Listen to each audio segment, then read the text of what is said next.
Já o suficiente para começarmos. Então, vamos lá. Porque tem muita gente acomodada nas salas mundo afora. Que bom! Então, eu quero dar as boas-vindas à deputada Janaína Pascoal, que faz parte de uma proposta feita pelo CRBE, de termos, durante a conferência, um painel de política e cidadania.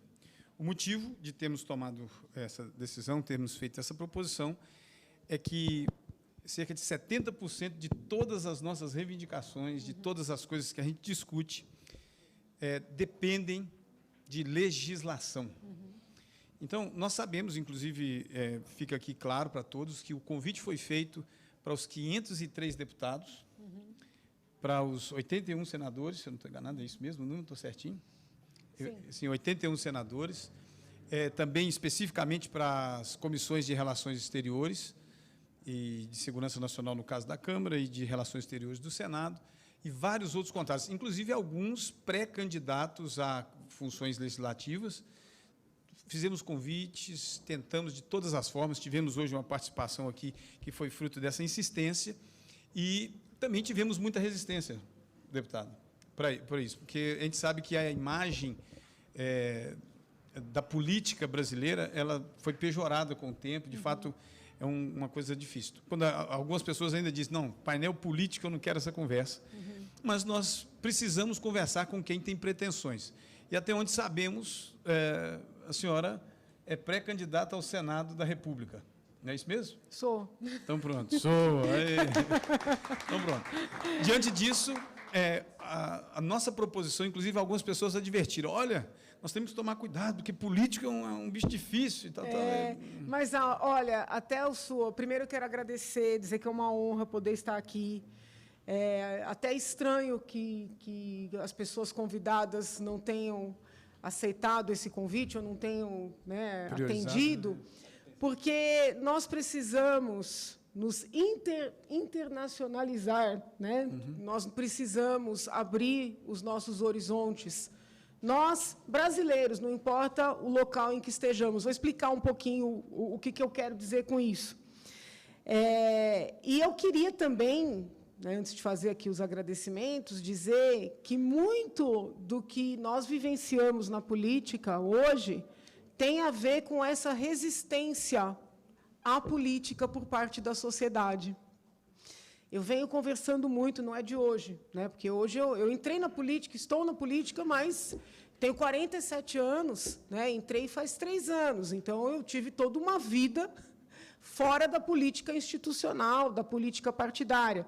E, na condição de professora de Direito, eu sempre ensinei os meus alunos que nós temos que parar com esse olhar de quem vai para a política é ladrão, de que quem vai para a política quer se beneficiar, porque esse discurso ele acaba reforçando essa situação.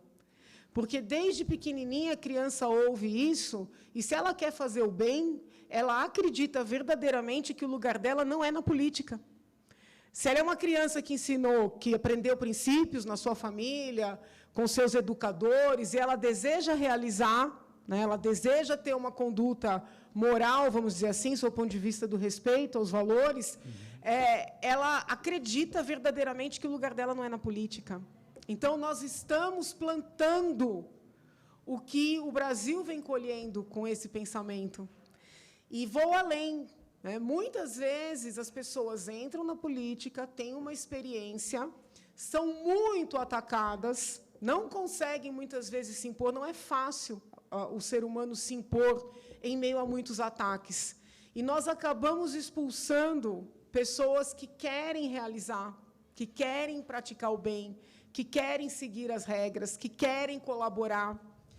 E findamos por fortalecer a permanência daqueles que querem se beneficiar. Porque o indivíduo que quer apenas se beneficiar, ele não se importa de ser xingado, ele não se importa de ser agredido no sentido verbal, ele não se importa de ser difamado, caluniado, porque a verdade é que ele está ali para se beneficiar. Então, ele lida bem com tudo isso. Então, é muito importante nós repensarmos um pouco dessas falsas verdades. Né? Não, política nós não queremos. Nós queremos falar de cidadania, queremos falar mais de política, não. Quando o bem se retira, o mal ocupa. E ocupa rapidamente. Né? Então, assim, eu nem ia tocar nesse assunto, mas na medida que a sua introdução traz essa resistência, seja resistência em aceitar o convite, seja resistência em ter pessoas que estão na política nesse debate, eu penso ser importante. Né? Um outro ponto que eu tenho observado, não agora que estou na política, mas também como advogada, e fui fazer a abertura do ano legislativo, não foi nesse ano, no ano anterior, no Tribunal de Contas aqui do Estado, muitas pessoas que têm patrimônio evitam entrar na política, sobretudo no poder executivo, por medo. Porque são tantas as ações por suposta improbidade administrativa, e eu não estou falando daquela improbidade em que o indivíduo efetivamente desvia, em que o indivíduo efetivamente pratica algum ato com dolo, mas qualquer situação que o Tribunal de Contas, o Ministério Público, entenda que possa estar desconforme com uma norma. E, automaticamente, essas ações, esses procedimentos recaem sobre o patrimônio daquele indivíduo. O que acontece? Só vai para esses cargos ou quem não tem patrimônio nenhum, o que é algo intrigante, haja vista que uma pessoa que construiu uma carreira, não digo que tem que ter um grande patrimônio, mas é difícil uma pessoa que tem uma carreira, que tem um conhecimento a oferecer, não ter nada. Né? Ou a pessoa não tem patrimônio, não tem o que perder, ou a pessoa já tem procedimentos para esconder o seu patrimônio, e isso já mostra um viés para o ilícito. Então, olha que situação que nós estamos vivenciando. Né? Quem vai para a vida pública é quem não tem o que perder, é quem não se importa em ser desconstruído, porque, efetivamente, quer se locupletar. Então, nós temos que mudar essa mentalidade. Seja trazendo essas pessoas para o diálogo, sim, independentemente da sua orientação, vamos dizer assim, ideológica. Político-partidária. Para discutir ideias. Né? Nós temos que sair da discussão ideológica. Nós temos que passar dessa fase. Não que ela não seja relevante, que ela não seja importante, mas ela acaba maquiando o debate. Percebam? Ela rouba o debate. Ela tira da cena o que precisa ser efetivamente debatido. Não, tudo bem, esse é seu posicionamento ideológico, mas qual é a sua proposta para a educação? Qual é a sua proposta para a saúde? Como você vai realizar? Como você vai concretizar essa proposta? Então, para isso, nós precisamos tirar esses preconceitos. Né? Mas, antes de dar sequência, eu quero, primeiramente, agradecer o convite, cumprimentar todos os senhores que integram o Conselho de Representantes brasileiros no exterior, de brasileiros no exterior. Eu quero agradecer imensamente à Sociedade Brasileira de Cultura Japonesa e Assistência Social por nos acolher nesta tarde. Eu cheguei um pouco antes e tive recebi o grato presente de fazer uma visita guiada aqui no Museu da Imigração Japonesa. Agradeço demais, doutor Renato Ishikawa, presidente, que nos liderou, que nos guiou nessa visita inesquecível. Para mim foi muito importante, porque eu cresci ouvindo meu pai dizer que nós temos muito a aprender com a cultura oriental, no sentido de reconhecer o conhecimento dos nossos antepassados, dos nossos pais e avós, e de tomar a responsabilidade, né, de fazer por nós mesmos.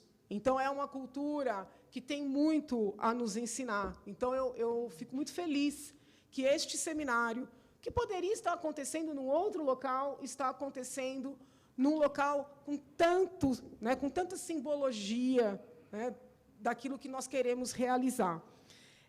Agradeço o senhor Kinjo, que foi cadê o senhor Kinjo? Que foi foi o mensageiro desse convite, né? O mensageiro é sempre muito importante. Agradeço todos que estão aqui participando desse debate.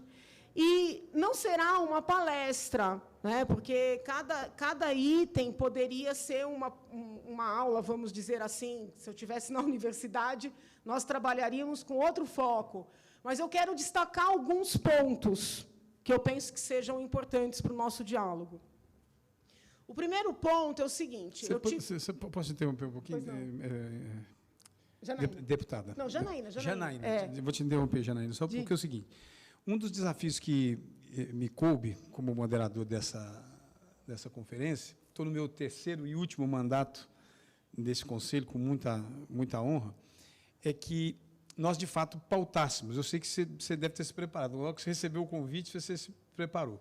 Se a gente pudesse conduzir isso aqui de forma a dialogar mesmo, gostei da sua observação, dialogarmos sobre pontos específicos que você anotou sobre isso. Isso vai ser extremamente importante, porque existem questões, por exemplo, vou dar um exemplo básico, em que eu participei de frente. Nós chegamos à porta da Casa Civil, da Presidência da República, com a reivindicação dos 25% que é retido na fonte de quem resolve viver no exterior.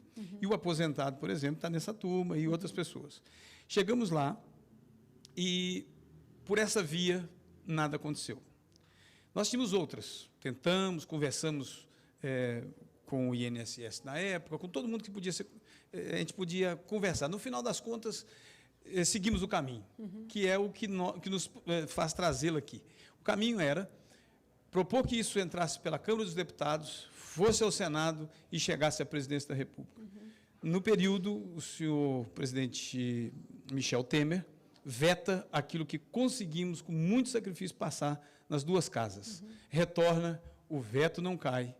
Então, diante desse contexto, é que nós pediríamos que você focasse.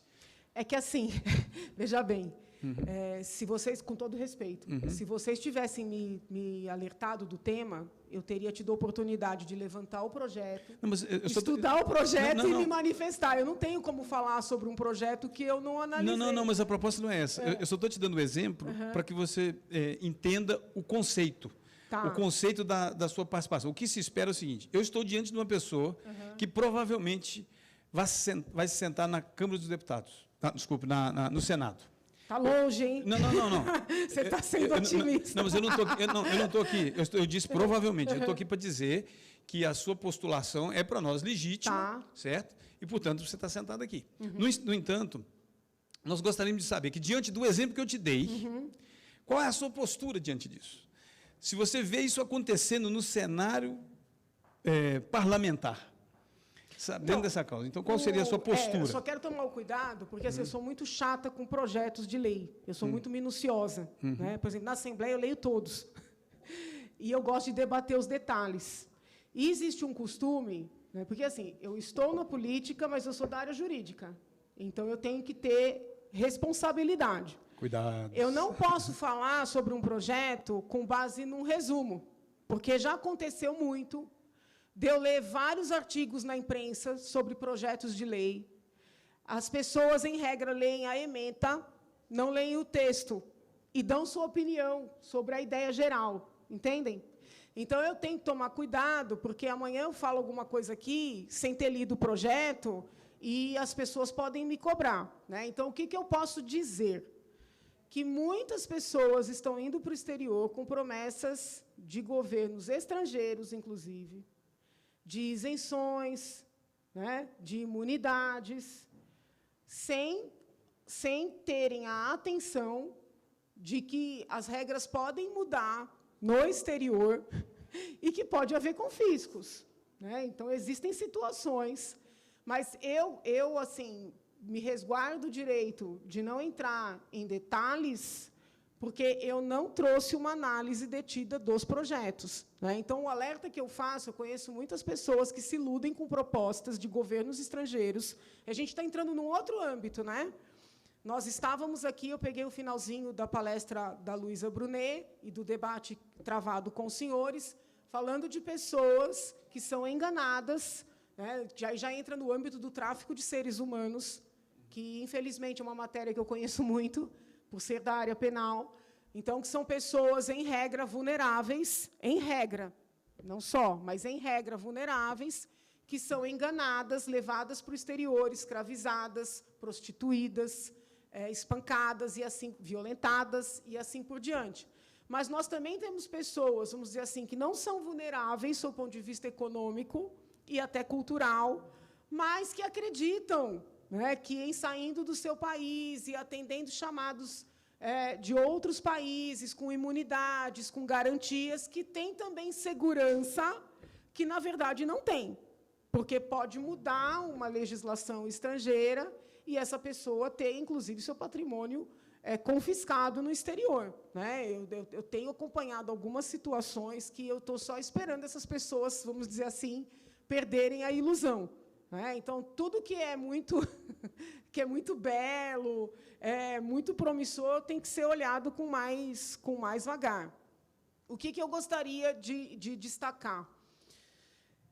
Eu sempre tive uma ilusão de que o Brasil é um país muito aberto ao estrangeiro, né? Eu tinha essa ilusão. E nós temos, assim, né, muitas levas, muitas gerações de imigrantes que hoje são brasileiros, né, mesmo os que estão chegando mais proximamente, vêm sendo abraçados como brasileiros. Então, esta nossa receptividade humana e essa nossa facilidade de nos relacionarmos e formarmos famílias, né, ela é confundida com o povo aberto para o estrangeiro, mas nós não somos. Quando nós começamos a visitar, por exemplo, órgãos, instituições ou poderes em outros países e nos relacionar com outros países, nós percebemos que, em outros países, os estrangeiros têm mais espaço de poder do que no Brasil. Então, isso é algo muito intrigante. Eu tive a oportunidade de visitar alguns órgãos e equipamentos nos Estados Unidos, a convite do consulado americano, muito antes de entrar na política, e eu fui visitar altas autoridades, como se fossem ministros aqui, e era tão intrigante, porque eu fui recebida, por exemplo, por peruanos, por colombianos, né, em altos órgãos nos Estados Unidos. E eu, com o preconceito que nos é peculiar, estranhei. E, numa dessas reuniões, eu perguntei, mas, assim, o senhor é peruano, como o senhor ocupa esse cargo? Porque é meio que inimaginável nós termos um estrangeiro em altos cargos no governo brasileiro. Eu não conheço praticamente ninguém, né? Se nós olharmos para os parlamentos europeus, muitos têm representantes votados, têm cadeiras. Não existe isso aqui, né? Então, e foi tão intrigante que o senhor que me recebeu, no caso era peruano, ele estranhou até a minha pergunta. Para ele foi inalcançável, porque para ele era tão natural, ele tendo o currículo que ele possuía, poder estar naquele cargo. E ele disse assim, olha, ele achou que eu estava... Olha que intrigante, o que é a cultura, né? O que é a mentalidade. Ele achou que eu estava perguntando como eu poderia pleitear uma vaga como aquela. Ele falou, olha, antes de fazer a reunião com a senhora, eu analisei o seu currículo, e eu vi que o seu currículo é muito bom. Mas não era disso que eu estava falando, né? Eu estou aqui confessando um fato na minha vida que poderia até ser visto como preconceito, mas tem a ver com a nossa mentalidade, né? Então, por exemplo, será que nós não deveríamos pensar, né, em ter espaço para pessoas que vêm de fora, representação, até para que nós pudéssemos pleitear essa reciprocidade, que, em termos de direito internacional, é um princípio muito importante, o da reciprocidade, né? Então, assim, na medida em que nós recebemos muito bem os estrangeiros para trabalhar, né, mas não em altos cargos, a receptividade para o brasileiro no exterior também é para trabalhar, mas não em elevados cargos. Então, nós temos que começar a rediscutir a nossa mentalidade. Percebem? Estabelecer, eu tenho conversado muito, eu agora integro na Assembleia a Comissão de Relações Internacionais. E eu estava na CCJ, na Comissão de Saúde. Aí houve uma mudança na casa, eu saí da CCJ, saí da Comissão de Saúde, e eu pedi para participar da Comissão de Relações Internacionais. E o que eu percebi? Eu percebi que todas as reuniões, aqui é uma crítica construtiva, eu falei isso lá, né? todas as reuniões tinham uma abordagem econômica, tinha uma abordagem de estabelecer relações econômicas. Então, o governo vai auxiliar que negociações comerciais, né, sejam estabelecidas entre Brasil e França, Brasil e Japão, Brasil e China, Brasil, nós recebemos outro dia, Brasil e Espanha, e assim por diante. Porém, eu não vi ainda debates para fomentar aproximações institucionais. Compreendem? Olha que interessante. Aí eu chamei a atenção no bom sentido, numa das reuniões, até aproveitei que estávamos recebendo o cônsul da Espanha, e levantei com ele um debate sobre a legislação espanhola para evitar a violência doméstica, que é um tema que eu conheço bem, e destaquei as diferenças da legislação espanhola e a brasileira, e o próprio cônsul se surpreendeu, porque ele estava preparado para um debate comercial, e ficou feliz, porque ele pôde comentar um pouquinho dessa experiência do país dele. Foi quando eu falei o seguinte, olha, nós precisamos aproximar os parlamentos, né? Eu tenho acompanhado alguns encontros de parlamentares, e aqui eu não vou politizar, mas parlamentares pró-vida, que eu me considero como tal, e é interessantíssimo, vários deputados, mas não são deputados em geral, são deputados dessa bandeira, se encontram de tempos em tempos para poder debater o que está acontecendo no seu país. Então, nós precisamos trazer essa cultura de aproximação das instituições. Como é que um conselho, né, que representa brasileiros no exterior auxilia esses brasileiros se não houver um conhecimento não só da nossa legislação aqui, mas da legislação dos outros países? E como é que nós sensibilizamos as autoridades estrangeiras a respeitar e, quiçá, abrir espaço para os brasileiros que lá estão, se não houver essa aproximação? Então, eu penso que nós precisamos trabalhar a mentalidade do brasileiro, menos, não é que as questões comerciais não sejam importantes, obviamente que são, mas nós estamos muito ainda fechados na mentalidade da troca. Ainda é a mentalidade do escambo, não é a mentalidade da construção.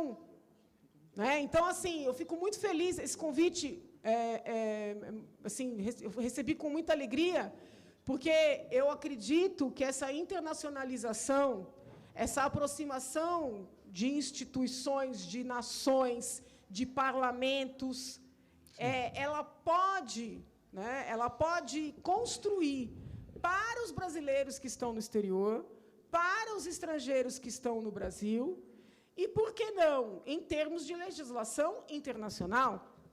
Até tem um comentário aqui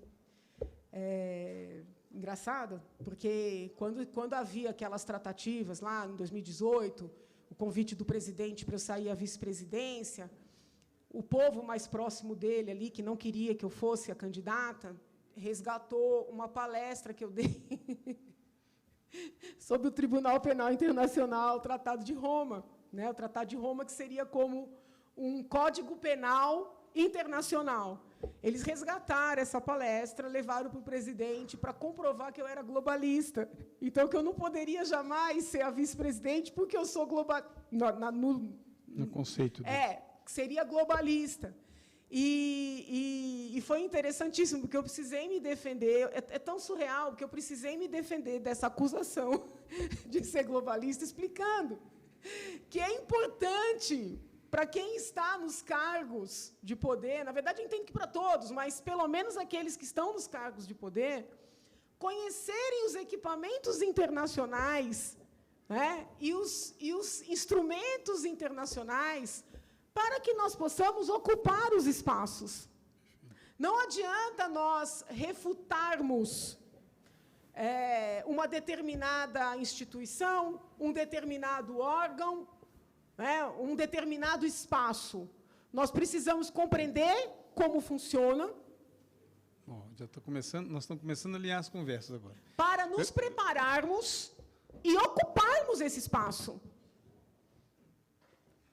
Seja internamente, nas universidades, na imprensa, no âmbito artístico, cada um na sua expertise, claro, na política, seja externamente. Vamos lá. Você me permite, então, dentro dessa deixa, eu estou assim, procurando realmente na sua fala tentar encaixar dentro do nosso contexto. Por quê? É que eu sou de quebrar protocolo. Não, tranquilo. Você quebra de lá e eu quebro de cá, não tem problema, não. A questão é a seguinte, eu estou aqui olhando para alguém que está na minha frente ali, Jorge Costa, ele vive em Boston, e nós temos lá uma brasileira, né, eleita, né, é a Margarete, eleita para uma Câmara Municipal, se eu não estou enganado, não é isso? Ela é uma vereadora. Ligue o seu microfone, por favor. Só para corroborar o que você falou, tá? É bom tomar cuidado, porque nós estamos falando de vereador, são 4 Eu conheço mulheres. a Margarete. 4 mulheres. 4 mulheres. Não que estão todas na mesma cidade. A Margarete Sharp está na cidade de Framingham, onde eu estou. Sim. E nós temos a cidade do Everett, tem. E outra cidade tem. E tem uma coisa que, me desculpa um tempinho, que é muito ocupado na sociedade americana, Conselho das Escolas. Não sei como é que chamaria aqui. Em todas as cidades que têm um número maior de brasileiros, tem 1 ou 2 nesse conselho escolar.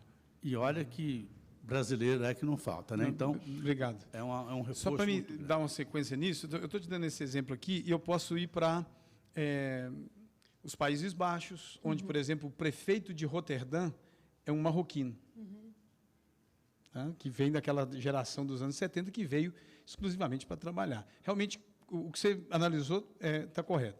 Agora, eu vou trazer para o contexto nosso. Essa turma toda que está aqui, essa turma que está escutando, se organizou, começou a se organizar em um determinado tempo, e nós começamos a conversar. Sim, Paulo, eu já te dou a palavra.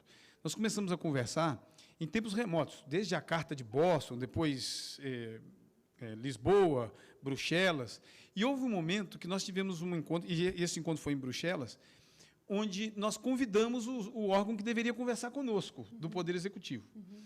E ele não compareceu. Compareceram um ou outro, né? E não vieram. Então, tiveram uns parlamentares lá que apareceram e não sabiam nos dar respostas sobre o que até hoje nós perguntamos.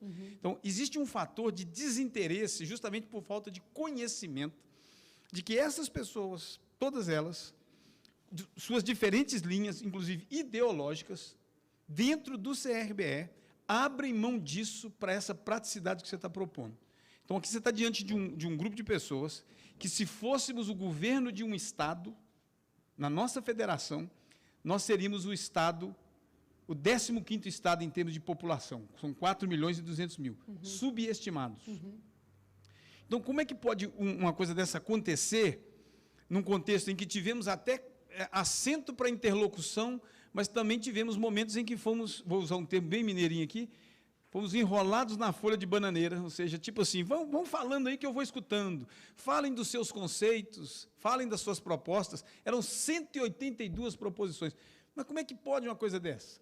E ainda se discute se o brasileiro que sai do país é alguém que precisa ser ouvido ou não. Nós vimos aqui conceitos sobre isso nos nossos estudos, os pesquisadores apresentaram. Então, Janaína, a sua proposição, por isso que eu vou frisar, eu fecho os olhos e te vejo sentado numa cadeira como aquela.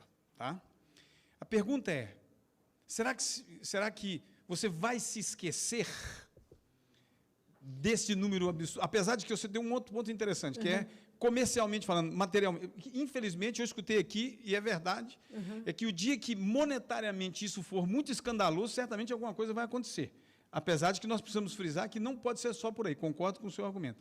No entanto, são, em média, durante os anos, 7 bilhões a 10 bilhões de dólares que são enviados para o Brasil. E esse Estado, então, seria o Estado que não tem dívida interna, que é o maior propagandista da cultura brasileira mundo afora. Onde você vai, todo mundo diz, chegou um brasileiro, tem festa, por causa da nossa cultura, do nosso jeito de ser.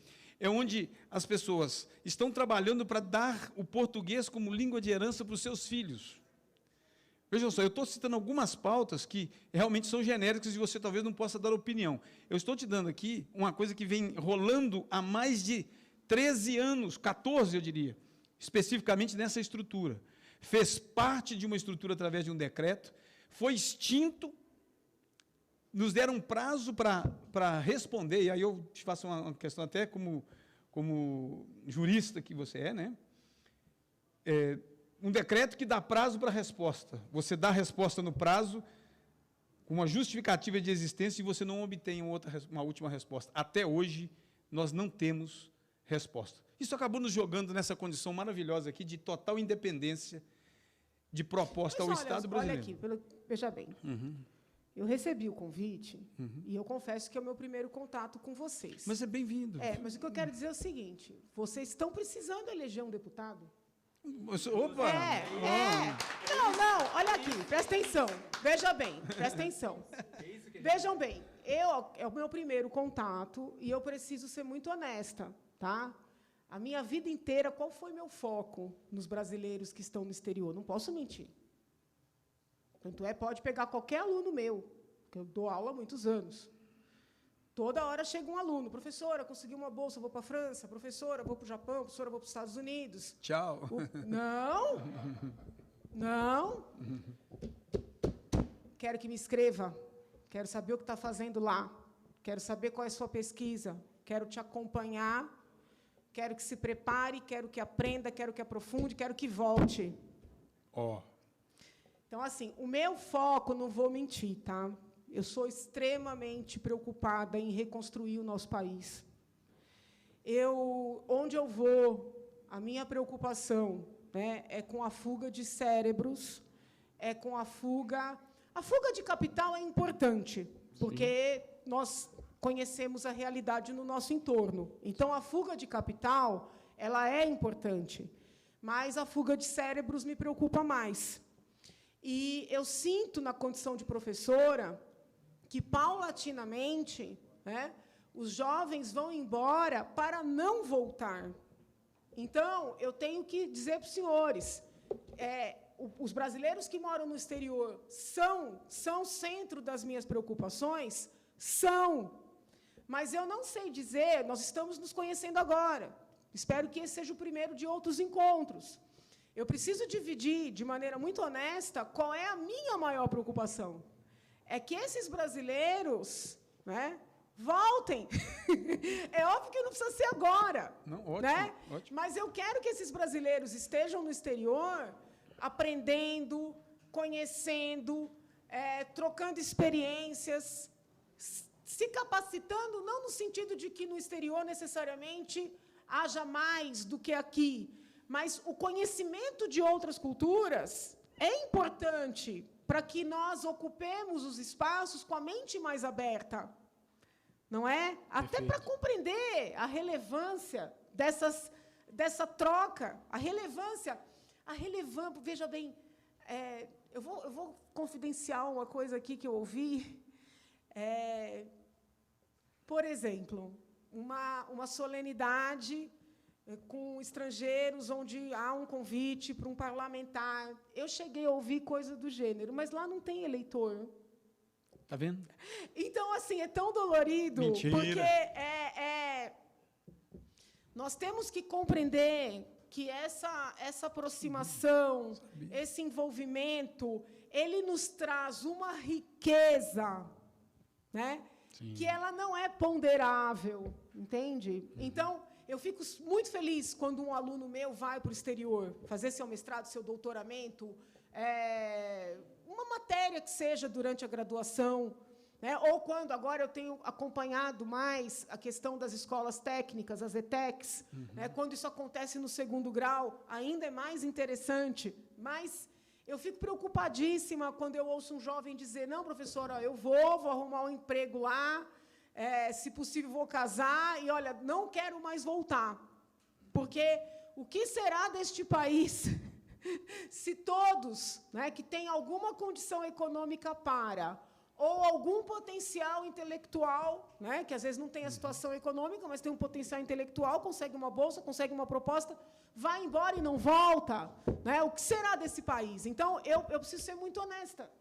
Meu primeiro objetivo aqui, ainda mais quando eu soube que eu ia falar para brasileiros no mundo inteiro, né, que isso me emociona, é pedir, né, para se prepararem, para não abandonarem o que acontece aqui, para acompanharem, né, e para voltarem em algum momento. Posso te dar um dado, então? Pois não. Nós acompanhamos o crescimento da população brasileira e eu vou te dar um dado dos Países Baixos, onde eu vivo. A população era estimada em torno de 21 mil brasileiros, excluíram literalmente os irregulares, isso é um outro assunto, tá? E, em um ano, ela pula para 32 mil. Esses 10 mil que entraram são todos altamente qualificados. Então, essa fuga que você falou existe. Só que eu vou te dar a conhecer aqui um dos nossos tratos aqui. Nós recebemos uma vez um parceiro daqui nas nossas conferências, onde ele propunha o projeto Andorinhas. A complexidade desse retorno é discutida no nosso meio. Então, o projeto Andorinhas é justamente esse. As andorinhas voltaram. Então, nós, no fundo, todo brasileiro que vive lá fora, ele diz, minha terra tem palmeiras. Ai, que lindo. Onde canta o sabiá. Os pássaros que aqui gorjeiam, não gorjeiam como lá. Bom, deixa eu me segurar aqui, porque...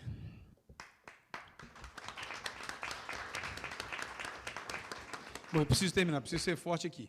Então, eu digo que nós fomos tratar desse assunto. Eu propus, na 4ª Conferência Brasileira do Mundo, quando eu ouvi o projeto Andorinhas, que dizia, vamos ajudar, vamos fazer... Nós criamos a mesa de trabalho, empreendedorismo e retorno, onde quais são os estados do Brasil que receberiam os brasileiros, que iriam dar uma contribuição, por exemplo, ele dava...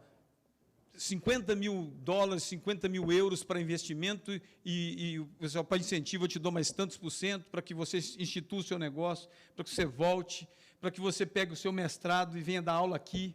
E aí fala-se aqui até hoje de reconhecimento de diplomas aqui, que é um absurdo. Um absurdo. Então, a gente dificulta. Então, veja bem, esse projeto existe no nosso seio. Eu estou percebendo a sua característica mãezona com os seus alunos, quando eu disse, vai embora, você disse não.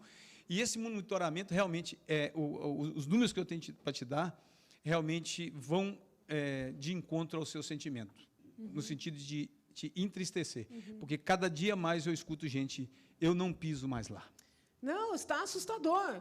Então, o que eu percebi, por exemplo? Eu dou aula de Direito na USP, né? Eu estou licenciada por uma determinação constitucional, porque existe uma incompatibilidade entre o mandato e esse cargo, né? Eu percebi assim, conta ponto, quando o aluno vai fazer uma matéria fora, mas não havia uma organização para facilitar. Acreditem os senhores ou não, o aluno precisava se inscrever na disciplina no exterior e na minha disciplina. Aí o aluno chegava no fim do semestre e falava, professora, a senhora pode declarar que eu compareci? Eu falei, mas como é que eu vou declarar que você compareceu se você não compareceu? Mas o problema é o seguinte, professora, eu preciso fazer a matrícula numa disciplina aqui para não ser desligado. Eu falei, não, espera aí, deixa eu entender. É um intercâmbio feito pela universidade e você é obrigado a se inscrever aqui e lá, e eu vou ser obrigada a cometer uma falsidade de dizer que você estava aqui. Então, olha a dificuldade. Por outro lado, a ausência de um monitoramento, né? Nós temos uma cultura, infelizmente, de esconder o conhecimento. Eu percebo isso. Por exemplo, um professor foi convidado para um simpósio no Canadá. Ele vai, ele faz o simpósio, ele volta, ninguém fica sabendo. Nós precisamos desenvolver a cultura de compartilhar o conhecimento. Se você é um professor universitário numa universidade pública, isso tem que fazer parte. O aluno está fazendo uma disciplina, está fazendo um intercâmbio, alguém aqui tem que acompanhá-lo. Tem que saber o que é que ele está pesquisando, porque, senão, é uma internacionalização de fachada. É algo... E outra, nós dependemos muito da dedicação e do perfil daquele ser humano. A instituição acaba não fomentando. Ele tem que saber que, quando ele voltar, primeiro que, enquanto ele está lá, um professor aqui está acompanhando o que ele está fazendo, né? E, quando ele voltar, ele vai ter que compartilhar, nem que seja ficar na frente da sua sala e narrar o que foi que ele pesquisou, que disciplinas ele fez, né? Por exemplo, quando eu desenvolvi a disciplina bioética aqui na São Francisco, foi tão gratificante que eu recebi alunos franceses e alunos belgas que não tinham uma disciplina como esta, né, nas suas universidades, e depois uma moça francesa conseguiu um emprego num hospital no país dela e me escreveu agradecendo as aulas que ela teve aqui. Essa troca, né, esse compartilhar de conhecimento, ela é essencial, porque, senão, tudo se perde. Nós temos que facilitar esse retorno. Então, olha, nisso aí, não importa onde eu estiver. Você não vai precisar nem analisar mais a fundo essa, então. Não, nisso aí, seja na política, na universidade, na advocacia, onde eu estiver, né, com projetos para facilitar o retorno dos brasileiros, para investirem aqui o que aprenderam no exterior, para ocuparem os espaços, pode contar comigo. Você tem ideia? Sabe o que já está acontecendo? Vai ser anunciado aí. Nós temos uma apresentação da IOM ainda, até o final da conferência, onde nós tivemos que agir da seguinte forma. A IOM, Organização das Migrações, Internacional das Migrações, ligada à ONU, enxergou o nosso trabalho, o CRBR. Eu fiz umas linhas aqui para eles colocarem no relatório, dizendo o que representa a IOM para nós. Contribuiu financeiramente com esse evento. Então, a IOM nos enxerga. Nós, então, em conversas que vêm se desenrolando, Paulo tem participado do grupo de trabalho, juntamente com o SEBRAE Minas Gerais, vai ser lançada agora uma campanha para incentivar aqueles que estejam de retorno com um prêmio. Né? Eu estou aqui dando um spoiler, não vou falar valores, nada disso, um prêmio para aqueles que vão se candidatar, e vai ser um julgamento baseado nos projetos que forem a ser apresentados, para subsidiar projetos relacionados ao brasileiro que está no exterior e que quer retornar, especificamente para Minas Gerais ou para outros estados até, porque nós conseguimos isso nas negociações. Então, veja bem, isso é ativo. Você disse, é o primeiro encontro. Nós vamos te convidar, outros. Mas eu vou te fazer uma confissão aqui, que é uma grande barreira nossa. Diga. Não quero criar problemas para você, não. Nós conseguimos o convite. Ele disse aqui, quando ele era pequeno, ele falou assim, quando eu era pequeno, eu vim aqui no BUG. Ele conseguiu chegar em você. Eu fui na sua página da Câmara, da Assembleia Legislativa, mandei uma mensagem e tudo mais. Eu sei que ela deve estar na fila lá, porque não deu tempo. Porque, se tivesse chegado... Outra coisa... Você mandou e-mail para mim? Não, mandei e-mail para lá, o e-mail que está lá, exatamente o e-mail que está lá na sua ficha da Assembleia. Porque o meu e-mail eu que leio. Ótimo. Não, se aquele que está lá é o seu que leu... Então, porque alguém... O convite chegou. Okay, então, agora, eu não sei se foi o e-mail dele ou o seu. Eu não sei. Eu sei que a verdade é o seguinte, nós temos um grande problema. Tá. Nós temos um grande problema na nossa interlocução. Todas as vezes que nós precisamos... E, infelizmente, a estrutura é essa. Vocês não podem atender todo mundo diretamente. Mas nós temos assessores que impedem que esses assuntos cheguem a quem pode decidir e abraçar a nossa causa. Mas isso é uma queixa generalizada. Tá? Eu escolhi ter poucos assessores. Não é só pela questão da economia, muito embora ela seja relevante, mas é também essa parte da blindagem. Isso. Né? Não estou generalizando aqui, mas é muito comum eu atender as mais diversas pautas e as pessoas dizerem que tentaram com outros colegas, não importa se de esquerda ou de direita, mas que não conseguiram porque o assessor disse que não poderia, e aí já houve situações, que eu confesso aqui, que eu passei a mão no telefone, liguei para o colega, eu falei, colega, você está sabendo de um convite assim, tal, e o colega não sabia. Então, eu não sei o que acontece, não sei se é para dificultar, não sei se é para dizer que é importante. Se é sabotar. Não descarto. Não descarto. Então, eu tenho uma equipe bem pequena e eu procuro ler os meus e-mails, né, para poder ter essa proximidade, porque, assim, eu percebo muito isso. Eu acho que a equipe grande, ela acaba blindando a pessoa de um jeito. Sim. Né? E o que acontece? Olha que interessante. Outro dia eu recebi um grupo representativo da pauta LGBTQI+, e eles sentiram que poderia ser algum preconceito com eles. Só que eu tinha acabado de atender uma outra pauta que tinha feito a mesma queixa, e é a sua queixa também. Então, eu falei, olha, acredite, é com todo mundo. Essa dificuldade de acesso é com todo mundo. Né? Então, alguma coisa precisa ser repensada. Sem dúvida. Uma das minhas propostas, que eu acho, não sei se eu vou viver para ver ser implementada, mas seria nós termos um enxugamento significativo do número de representantes. Esse enxugamento, que muitas vezes é interpretado como medida de economia, né? Menos assessores, menos parlamentares, menos estrutura, a economia é importante, mas é o ganho menos importante. Esse enxugamento da visibilidade. Né? Hoje, nós temos 513 deputados federais, nós não sabemos quem é deputado. O cidadão passa 4 anos e nunca sobe na tribuna para se expor. Esse é o tipo de figura, né, mais apropriada para chegar alguém com lobby, com um projeto pronto, e dizer, olha, protocolize para mim. Essa pessoa protocoliza, o projeto vai andando, ninguém sabe como, não precisa defender o projeto, daqui a pouco o projeto está aprovado. Então, é uma questão de visibilidade. Né? De visibilidade. Você usou outra palavra. Nós reduzimos o número de parlamentares, as pessoas necessariamente precisam se aprofundar nos temas, precisam se expor. Né? Veja bem, eu vim aqui, o tema era diáspora brasileira. Sim. Você me faz uma pergunta.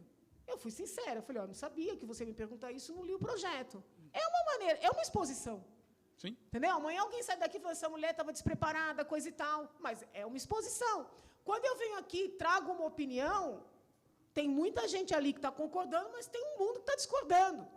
Mas se a pessoa decide ser parlamentar, ela precisa se expor. Chuva é para molhar. Então essa coisa do parlamento nas sombras é muito perigosa. Né?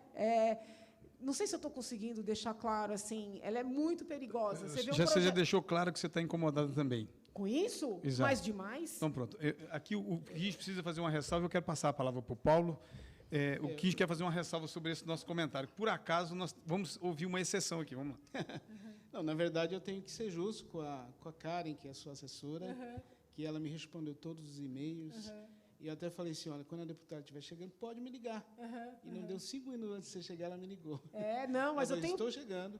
Então, assim, eu acho que, na verdade, existe essa blindagem, mas ainda existe as coisas que dão certo. Então, isso não desanima a gente, não. Ótimo, eu agradeço, mas eu acho que é importante porque foi a primeira vez que publicamente alguém reclamou disso, mas no gabinete eu tenho recebido vários grupos representativos que têm o mesmo sentimento e, em regra, o grupo pessoaliza, acha que foi por causa da pauta, mas não é, isso é uma prática. Então, nós temos que trabalhar pelo enxugamento, sabe? Eu estou muito convencida disso. Eu não me conformo com um projeto ser aprovado sem o autor se expor, sem o autor defender o projeto. Sim. Porque pode ser um lobby. Sim. Deixa eu te explicar, então, só porque eu vou passar a palavra para o Paulo, o porquê de eu estou dizendo isso. É porque, no conjunto de todas as reivindicações que nós temos, o contexto que nós vivemos, inclusive ele de emergências humanitárias, começar pela última, guerra na Ucrânia, pandemia, terremoto na Turquia, atentado em Bruxelas, foi citado aqui hoje, atentado em Barcelona, a primeira coisa que aparece é, pum, quantos brasileiros estão envolvidos nisso? Vai resgatar brasileiros, não se sabe quantos são, e só se toma alguma atitude quando vão para um vídeo e cai no YouTube. Então, a proposta é que nós tenhamos um Código do Brasileiro no Exterior, por exemplo, proposta antiga que fingem, desculpa a expressão, fingem de besta. Não querem ver. Então, é escandaloso, só pode ter um grande bloqueio, essas sombras que você denominou, que não permitem ver que nós somos um Estado brasileiro fora das fronteiras, e esse pessoal não abandona a nação. Não, aí você tocou num ponto, só rapidamente. A nossa cultura de ser reativos. Né? Nós não trabalhamos com construção, nós trabalhamos com reação.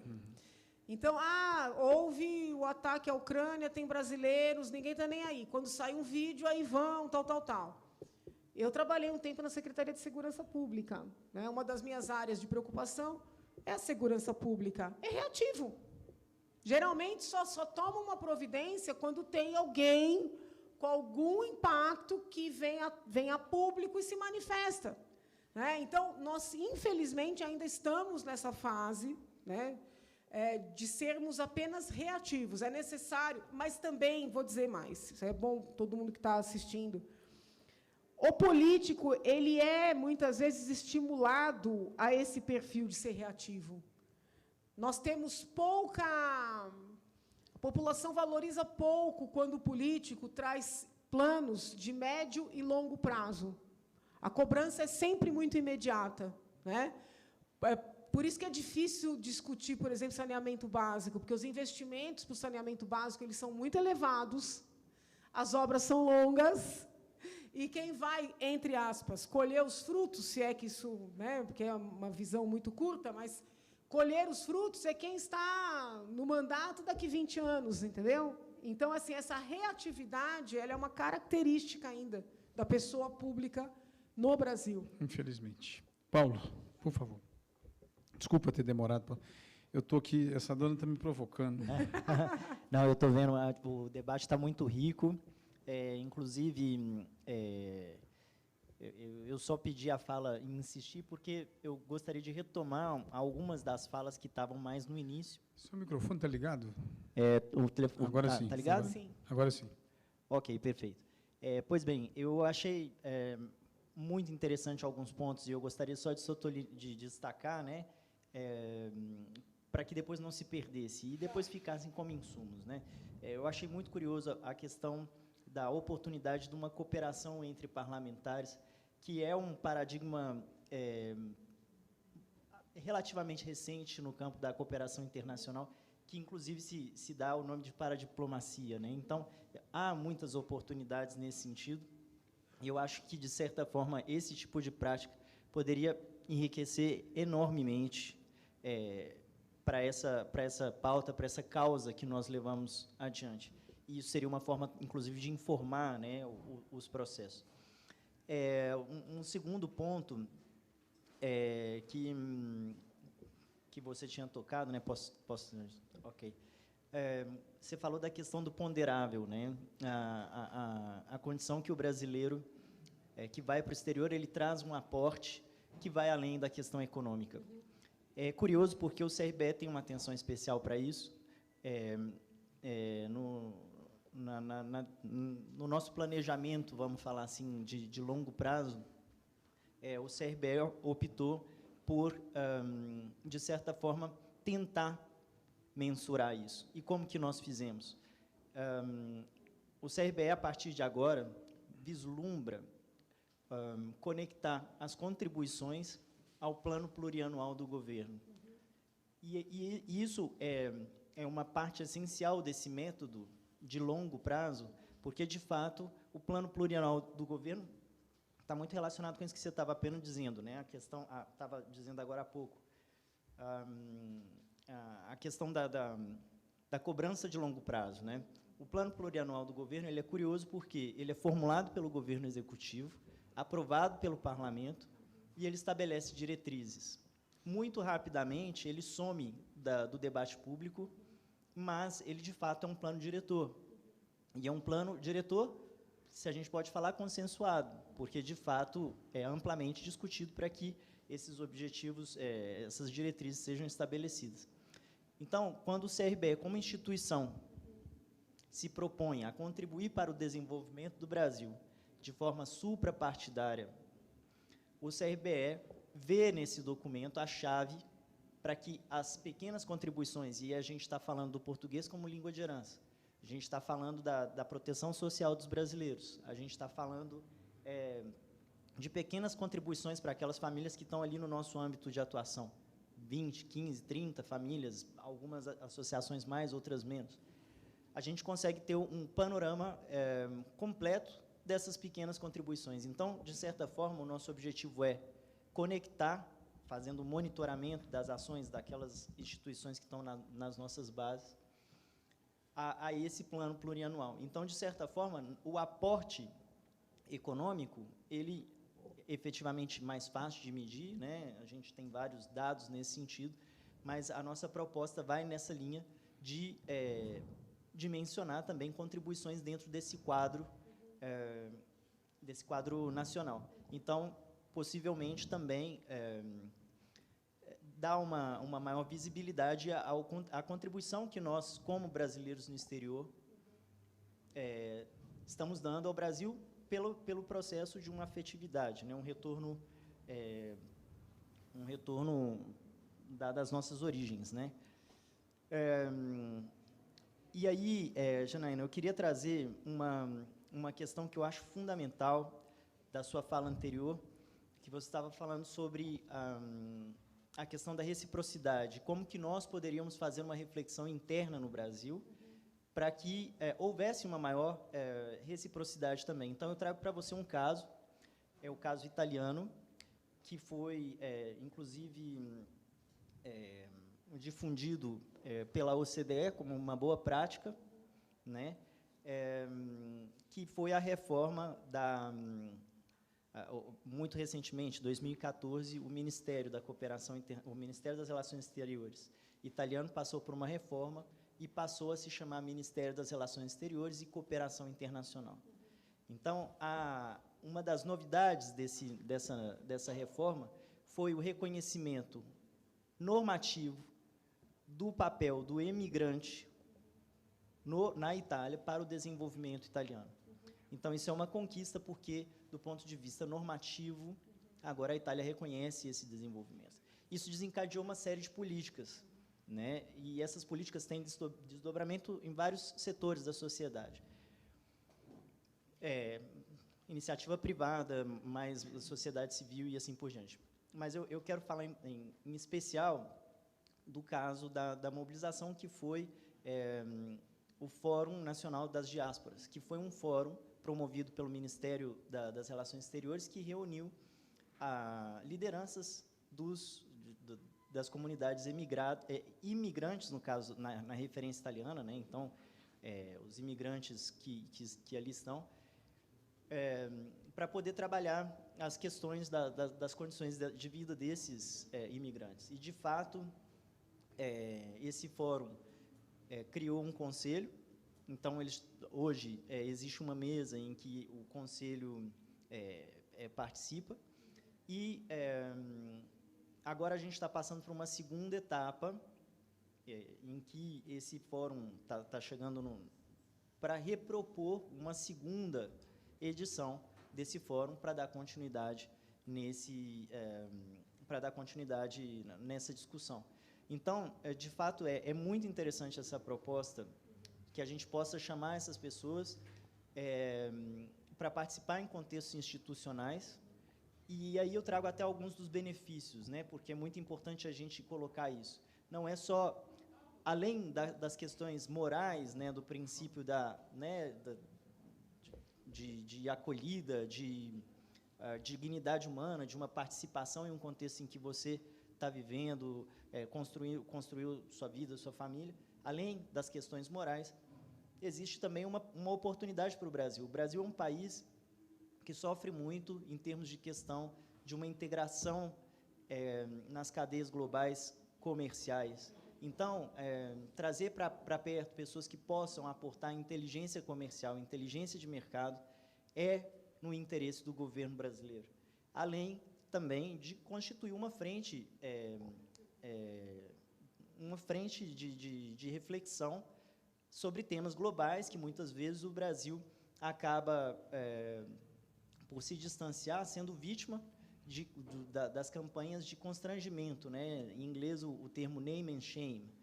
Então, é uma criação também de inteligência para que nós possamos fazer frente à própria competitividade do país. Então, é muito importante que a gente comece, que a gente consiga virar essa chave.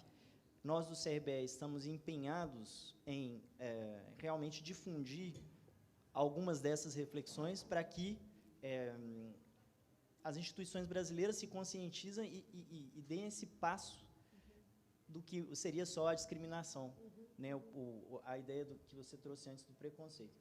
Então, com essa fala aqui, eu só queria destacar essas importâncias. Eu acho que você trouxe temas muito, muito importantes e certamente são temas que deveriam continuar a serem discutidos. Então, muito obrigado. Perfeito. Imagina, eu que agradeço imensamente, porque eu entendo verdadeiramente que nós precisamos sensibilizar, né, não só quem está dentro, né, para a importância de olhar para o brasileiro que está fora, mas também destacar, né, sensibilizar o brasileiro que está fora, que ele pode voltar, né? Não vou usar o verbo deve, que fica muito imperativo, mas que ele pode voltar. E uma abordagem que é interessante de refletir, né, haja vista essa dificuldade de sensibilizar os parlamentares, é porque, muitas vezes, eu já ouvi isso, né, brasileiro no exterior só vota para presidente. Então, infelizmente, né, e isso é um tema que eu tenho debatido muito na Assembleia, infelizmente, a cabeça do político ela é muito voltada para o voto, né? Até um dado interessante, porque muita gente vem discutir, jornalista vem discutir comigo sobre o machismo na política, né? Se tem machismo na política. Tem, mas tem mais na universidade, tem mais na advocacia e tem mais na imprensa, porque são jornalistas que fazem determinadas perguntas para mulheres que não fazem para os homens, né? Na política, o que vale é o voto. É muito interessante, é uma outra mentalidade. Eu precisei aprender, né? Então, é possível, não posso afirmar, mas é possível que vocês não encontrem assim esse acolhimento, talvez, porque estão falando de pessoas que só votam para o presidente.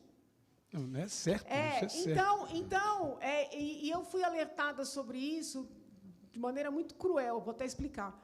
Mas talvez seja interessante, ao abordar um parlamentar, aqui é mais a Janaína, professora, do que a que está a deputada falando, né? Lembrar que o brasileiro que está lá fora tem família. Não, mas isso a gente fala. Que o brasileiro que está lá fora acompanha o que acontece aqui dentro. E é muito interessante, porque eu já fui parada no exterior por pessoas que acompanham, que sabem o que nós estamos debatendo. É óbvio que eu quero passar desse momento, sabe? Eu não acho que é produtivo que nós tenhamos essa mentalidade de troca, né? Mas é real. Mas temos que lidar com essa realidade. Eu vou só fazer eu o acho seguinte... que você está com o seu tempo também... eu tenho, por incrível que pareça, por coincidência, eu tenho um evento agora no consulado da Itália, né? Então...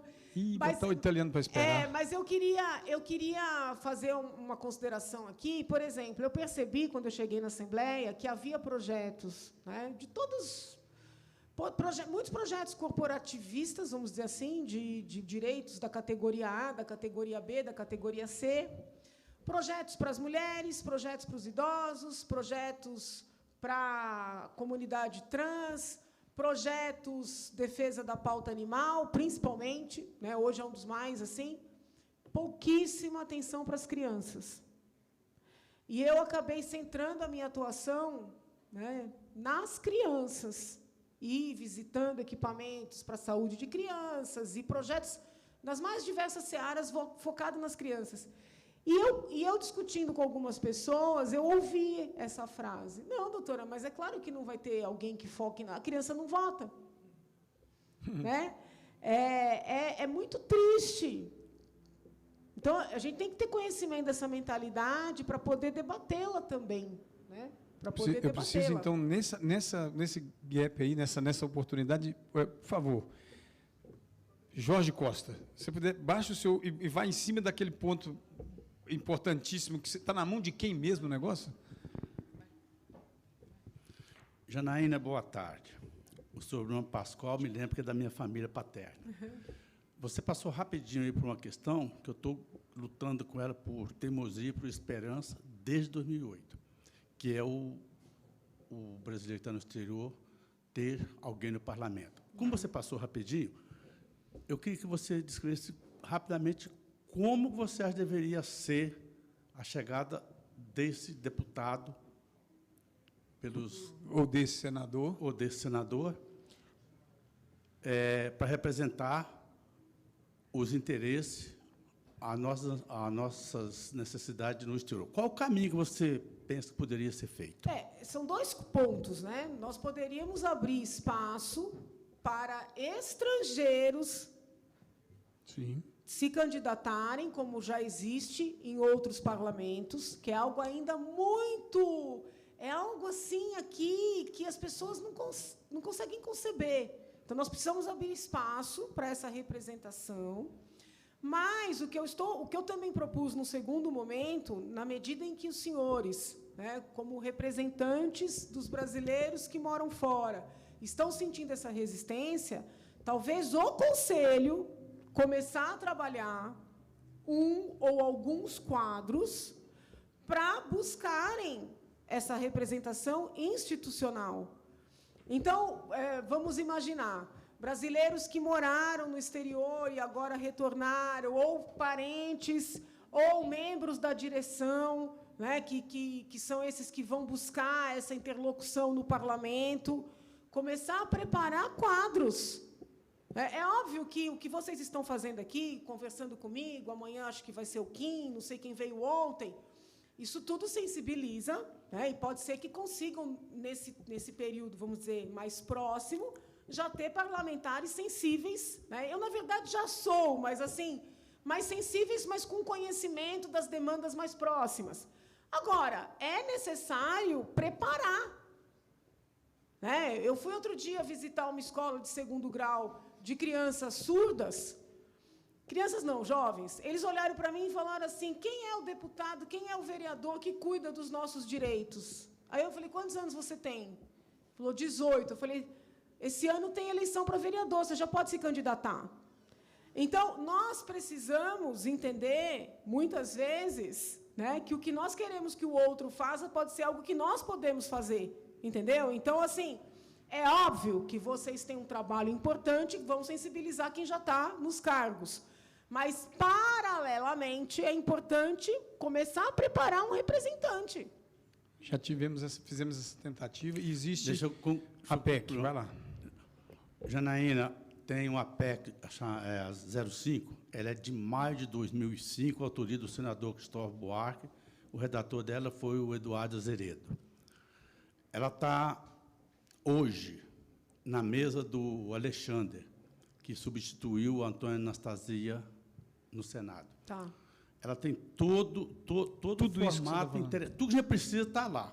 É aprovar, e ela já foi votada no Senado, uma vez, tinha 62 senadores, 62 votos positivos. Só que, naquelas próximas 24 horas, como ela foi votada à tardezinha, ela votava na manhã seguinte, que é o regimento dele, e aí votou, está aprovado. A gente sabe como é que funciona lá. E o senhor sabe qual foi a objeção?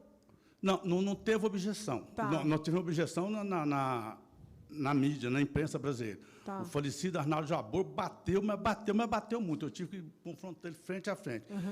Porque já tem muita gente no parlamento, é só tirar que não está fazendo nada. O nosso Congresso é muito grande, o brasileiro não aguenta mais. E um senador, se não me engano, na época, eles pediam a mim, Santa Catarina. E eu falei, eu também acho que é muito. Deveria ser só metade, mas nessa metade tem que ter representante mas dos você não precisa exterior. aumentar. Você simplesmente pode ter uma cadeira das que estão lá, Sim, entendeu? exato. 2 Então, cadeiras, não precisa aumentar. Deixa eu te recomendar uma coisa.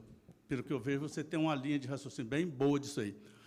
Pede para você poder ver, conhecer, ler na íntegra. Vou fazer isso. PEC 05 do ex-senador Cristóvão Eu sou Buarque. testemunha, já anotou.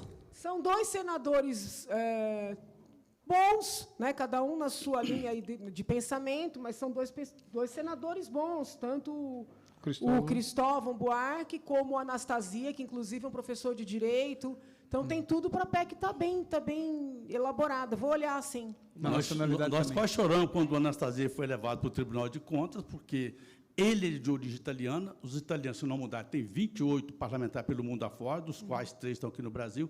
Então, ele seria o cara com a história na mão, porque ele está aqui e mas, volta olha, para o por parlamento outro lado, foi bom ele ir. Porque era o único ali, com todo respeito, ele era o único ali com conhecimento jurídico. E se a gente tem um tribunal, tem que ter a pessoa que conheça do direito, entendeu? Então, eu torci muito para que fosse ele. Fui até xingada, porque defendi, e como ele é de uma outra linha, eu falei, gente, tem hora que você tem que tirar partido do meio, tem que tirar, você tem que olhar... Capacidade. Entendeu? Não dá. Eu espero que você leia na íntegra. Farei isso. E a gente vai ficar em contato. Perfeito. Tá bom. Nós vamos caminhar para o final, porque eu acho que você chegou no seu limite também. Por favor, baixe o seu prisma e, por favor. Olá, boa tarde, Janaína. Meu nome é Alex Brum, né? Eu sou pesquisador na FGV, eu faço uma política comparada das políticas do México, do Brasil e da Argentina para os seus nacionais no exterior. Na verdade, eu fiquei feliz, porque no final você comentou que do voto indireto também, né? Que essas comunidades eles impactam a política no país de origem não só através do voto direto, que no caso do Brasil é para presidente da República, mas também de forma indireta. No caso do México, eles tinham um peso enorme, conseguindo eleger de forma indireta deputados, senadores, inclusive impactando na eleição presidencial. Aqui no Brasil, a gente ainda está um pouco, né, abaixo, mas a gente ainda assim consegue, né, votar de forma indireta. Tenho certeza que, principalmente em Minas, em Goiás, isso tem um peso muito grande. E também a importância política dessa população no país em que eles estão, né, conseguindo eleger agora vereador e cada vez mais subindo. A outra questão é o caso do retorno, que você mencionou. Na verdade, hoje em dia, o debate ele é muito em cima da vinculação. Na verdade, como migrar é um direito humano e o estado de origem, muitas vezes, a motivação da imigração ela é política, ela é econômica, principalmente, a gente não consegue garantir que esse cidadão ele retorne ao Brasil. Uhum. A partir desse fato, a gente consegue ou esquecer o imigrante ou tentar vincular. Hoje em dia, que é atrair, né? Hoje em dia, toda uma discussão e crescendo, é um número, dezenas de países que tentam vincular esses cidadãos no exterior através de extensão de direito político, diversas formas. E, inclusive, como você falou da questão da diáspora científica, né? A gente tem muitas iniciativas pelo mundo, inclusive na América Latina, no caso da Argentina, que é de você estimular o retorno, mas não apenas o retorno, e também a vinculação, através da criação de redes científicos, através da cooperação acadêmica, que é muito comum em universidade pública, universidade particular, enfim. Então, a gente consegue não só se beneficiar dessa comunidade imigrada através do retorno, mas também, na medida em que eles só voltam se a situação aqui melhorar, através da cooperação com eles lá fora, que precisam muito, né, por diferentes motivos, precisam muito também da atenção do governo do país de origem. Perfeito. Então, essa é a minha proposta, a vinculação. Sim, e é isso, a pessoa vai e fica sem vínculos institucionais. Nós estamos perdendo, vamos dizer assim, vários embaixadores, entendeu? Se nós temos um brasileiro estudando numa determinada instituição, num determinado país ou trabalhando, ele é fonte de conhecimento, né? E nós não temos assim um locus para organizar esse conhecimento, né? É interessante como nós ainda não estamos atentos à importância dessa organização. E não é só nessa seara. Eu fiz uma reunião com a diretora das ETECs aqui de São Paulo, e eu falei o seguinte, eu quero uma medição da empregabilidade desses estudantes, porque eu estou tentando avaliar que curso que vale a pena ser mantido, entendeu? Sem desmerecer o conhecimento pelo conhecimento, mas, na medida que são cursos técnicos, nós temos que entender qual é a empregabilidade. Não tem. Falei, vocês têm aqui um portal de vagas? Né? O aluno que se forma aqui, vocês têm algum setor que faça contato com as empresas, com as entidades, para que eles tenham facilidade de encontrar as vagas? Não tem. É mais ou menos isso, entendeu? É aquele conhecimento que fica no indivíduo. Ótimo, é importante, mas nós poderíamos aproveitar muito mais. Né? Perfeito. Leonardo, você tem o seu prisma levantado, você quer falar? Obrigado. Eu que agradeço. Aumenta aí, por favor. Janaína, primeiro prazer estar aqui. Você comentou Baixa o prisma para mim, por favor. Aí, Você comentou que você trabalhou na Secretaria de Segurança Pública. Como é que a gente pode fazer hoje com os brasileiros que estão no exterior, que possam pedir um auxílio à Secretaria de Segurança Pública aqui, que a Secretaria de Segurança Pública aqui pudesse avisar as autoridades de lá? Por quê? Porque é muito difícil a questão das autoridades lá. Não fala, não sei o quê. Teria como a gente montar uma pequena área para ajudar esses brasileiros, que eles pudessem ter um canal direto, uma linha direta, né? No caso do Está aplicativo. fazendo propaganda já, porque... Não é aplicativo, não. Vai Mas, ser um canal mas direto. é de graça ali, viu? É um canal direto que a secretaria... Porque, assim, é muito difícil falar com a Secretaria de Segurança Pública. Eu estou te falando que a gente fez com a polícia, a gente reduziu o tempo das ações da polícia 75% e não foi para frente. Não vai para frente. Não sei por quê, se é de graça, não sei por quê, mas nunca vai para frente. A gente salvou não sei quantas vidas, mas não vai para frente. Então, assim, é muito difícil a gente conseguir alguma coisa na questão de segurança como cidadão, simplesmente, se a gente não tiver o apoio. Como é que a gente pode fazer para ajudar o CRBE nas questões de segurança aos brasileiros que estão no exterior, para que eles possam se comunicar com as autoridades lá e pedir auxílio dessas autoridades lá? Porque vindo do governo daqui para o governo de lá, fica sempre mais fácil. Eu acredito que vai ser mais no âmbito das relações internacionais mesmo, porque, por exemplo, a Secretaria de Segurança Pública de São Paulo, ela tem mesmo uma competência... Óbvio que a gente pode tentar estabelecer, mas assim, a competência dela é para o Estado de São Paulo. E, com todo o respeito, não está dando conta. Com todo o respeito, eu trabalho muito com essas questões. Estou acompanhando as famílias que vivem, por exemplo, na região da Cracolândia, ali na área central, famílias que moram ali, que são prisioneiras nas suas casas, né, que não conseguem sair, e aí enfrentam toda uma resistência, porque são famílias simples, mas que são tratadas como elite, né, porque, teoricamente, estariam contrárias às pessoas que estão em situação de rua, com envolvimento com drogas. Então, assim, o número de ofícios de requerimento de informações que eu já expedi e vai à secretaria, e a dificuldade de reconhecer os direitos desses cidadãos que moram no centro da capital, né, é quase intransponível. Então, eu vejo mais como uma questão federal, né, no âmbito do Ministério das Relações Exteriores. Pode-se tentar a Secretaria Nacional de Segurança Pública, talvez ali na parte que nós temos os representantes internacionais da Polícia Federal, que seriam os adidos federais. Né? Esse talvez fosse um caminho, né? Entendeu? Que aí sai um pouco do campo da diplomacia em si e cai no campo desses adidos da Polícia Federal. Estou aqui pensando num caminho, que pode ser que não dê certo. Mas, assim, sendo bem prático, como é que você pode ajudar nisso? O que eu posso fazer? Expedir ofício, entrar em contato, mas é mais nessa seara de interlocução, que eu já estou te antecipando das dificuldades que eu tenho vivenciado para ajudar o pessoal que mora aqui, no centro de São Paulo. Tá? Então, eu estou sendo muito sincera, porque tudo que eu não suporto é mentir. É dizer, olha, vamos fazer acontecer e depois... Né? Então, assim, o fato de você trazer essa questão é importante, porque eu já saio daqui pensando caminhos... No mínimo, eu posso entrar, mandar um ofício, fazer um contato, entendeu?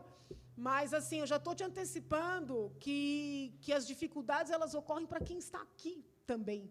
Né? Para que o brasileiro que está fora não se sinta assim tão abandonado, achando que é só com ele, sabe? Mas aqui a gente sabe das dificuldades, inclusive tanto São Paulo quanto Rio, mas a gente está num fórum aqui para representantes do exterior. Por isso que eu joguei para lá, entendeu? Não estou entrando na seara daqui. Acho que entrar na seara daqui tem... Eu estou só ilustrando, né? Porque, assim, eu encontrei o secretário de Segurança Pública em 2 eventos recentemente, já tinha enviado não sei quantos ofícios, conversei sobre aquela região, e sempre assim, não, ali é complexo, ali é complexo. Bom, mas quantos anos essas pessoas vão esperar? Né? Eu estou falando de pessoas que têm medo de seus filhos saírem para ir para a escola. Né? Mas, assim, eu sei, aqui eu estou no papel de dar as respostas, não de fazer, não, mas eu tenho não de fazer pleitos. Não, mas eu tenho uma proposição prática. Léo, que tem sido um parceiro de interlocução até agora, eu digo até que nós devemos ao Léo, de fato, envolver, não, literalmente, de envolver o aplicativo, que é maravilhoso, chama-se Linha Direta, que permite que, com um pequeno toque, ele vai dar detalhes para nós, depois ele pode fazer chegar esse material para você, que vocês possam criar e você trazer as respostas disso para nós. Pode ser, Léo? Para categorizar, que a gente é o único aplicativo do mundo que faz o que a gente faz. Nenhum Ótimo. outro no mundo faz o que a gente faz. Excelente.